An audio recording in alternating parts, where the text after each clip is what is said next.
Unraveling the meaning of book in, a comprehensive guide. Hello, wonderful learners. Welcome back to our English language learning channel. Today, we have a really interesting topic to delve into. The phrase, book in. This might sound a bit peculiar at first, but by the end of this video, you'll understand exactly what it means and how to use it in your everyday conversations. So, let's get started.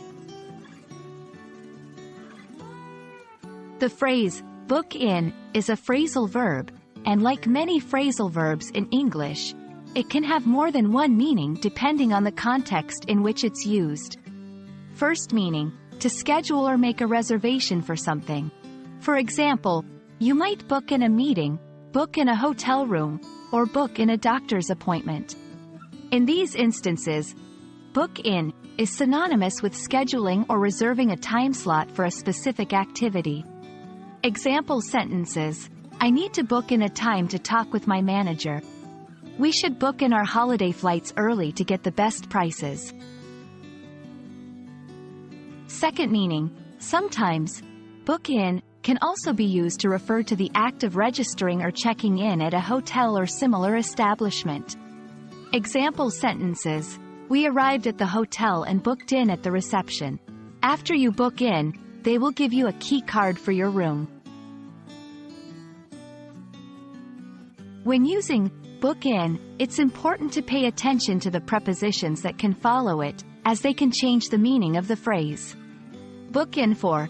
This is used when referring to appointments or reservations. For instance, I need to book in for a haircut next week. Book in at. This is commonly used for hotels and accommodations. For example, we booked in at the hotel around 3 p.m. Here's a little tip. Think about what you are scheduling or making a reservation for, and it will help you decide which preposition to use. 1. Confusing book in with book. While they can sometimes be used interchangeably, book is more general, whereas book in is more specific to scheduling and reservations. 2. Forgetting the preposition. The preposition that follows book in is crucial as it provides context and clarity to the sentence. And there you have it, a comprehensive guide on how to use the phrase book in. We hope this video has clarified any confusion and enriched your English vocabulary. Remember, practice makes perfect. So try using book in your own sentences to get the hang of it. Thanks for watching, and keep up the great work on your English learning journey. See you in the next video.